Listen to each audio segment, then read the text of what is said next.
guys, this is Nightmare Luca, and I will be reading you a Annie and Jack fanfiction today. Alright, you two, Slenderman said as he handed Jack and Annie a photo. This man has been spotted close to the mansion. I need you two to take him out. Jack looked at Slender and raised his eyebrow. Seriously? He said. That's it. One guy, Sally could handle it. Annie sighed. What I'm sure Jack means is why this man is such a threat.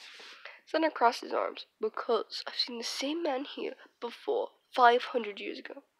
Annie and Jack looked at each other in disbelief. He isn't an ordinary human, clearly, but I don't trust his movements. The partners took another look at the photo. What is he holding? Annie asked. It looks like a camera. So what? He likes taking photos. Just kill him and get it over with. With that, Jack walked out of the front door. Annie, Slender said. Annie turned to follow her partner. Be careful. The reason I put you two on this is because I believe you are the only ones who can handle it. Even still, make sure you both stay alert. Annie nodded and hurried after Jack. Night was cold. The snow crowded the ground. Jack pulled the photo out of his coat pocket and studied it. This is weird, he mumbled. How have we not seen this guy around? If he's as old as Slender thinks he is, I'm sure we would have at least spotted him at least once. You're right, Annie answered. I don't like this, but I'm confident in us. Jack smiled. You know, he said, you really came a long way since we met. I wasn't sure I'd like having you as a partner, but turns out you're not useless after all. Annie laughed. If that's your idea of a compliment, it's not a very good one. Jack looked down at the ground, embarrassed. Sorry. I'm only joking. Annie gave Jack a playful punch in the shoulder. Thanks for everything. You were a great teacher. Jack blushed. Yeah, well, I had a really great student. The two continued to walk. Jack had been having feelings for Annie for a while now. He felt close to her and he wanted there to be something more between them. However, he wasn't sure if she felt the same way about him. She was kind to him, but then again, she was nice to everyone.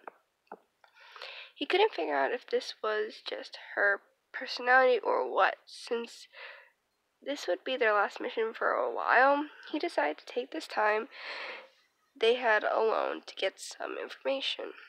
So, Jack said, blushing slightly, how have you liked living here with all of us?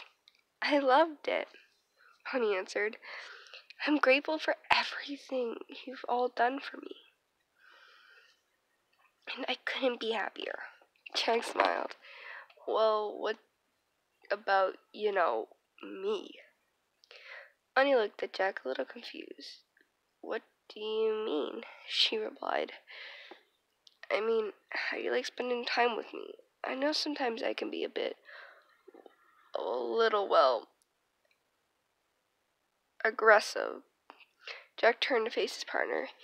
He instantly rising to his cheeks, but I'm working on it, and I think you're helping me with it. Honey smiled. I love spending time with you, Jack.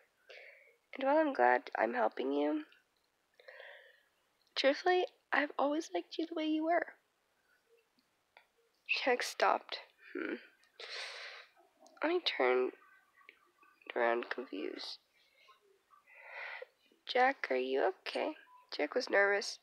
He knew this was the perfect time to finally say to his partner,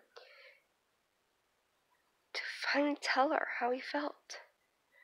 Yeah, he had hysterics. I just want to know that because I was hoping we could, I's face began to light up. She knew what he was about to say. In eagerness, waiting for the next few words. After all, she had been holding feelings inside for Jack as well. Before he could finish, Jack noticed a flash in the distance. Ani turned around, and another flash appeared. Wait, Jack whispered. Did you see that? Honey nodded. Yeah, I think it's him. Yeah, I think it's him. Jack squealed. Well, he still had to see, had limitness to see, having no eyes. His vision was still limited during the night. I can't tell. Come on. Jack grabbed Donnie's hand and pulled her off the path into the woods. Annie and Jack were careful not to make too much noise as they advanced closer to the area where the flashing came from. Once they could see what was causing it, they stopped in the middle of a clearing. Was a tall man who couldn't have been much any older than they were. He was holding an old Polaroid camera, and the ground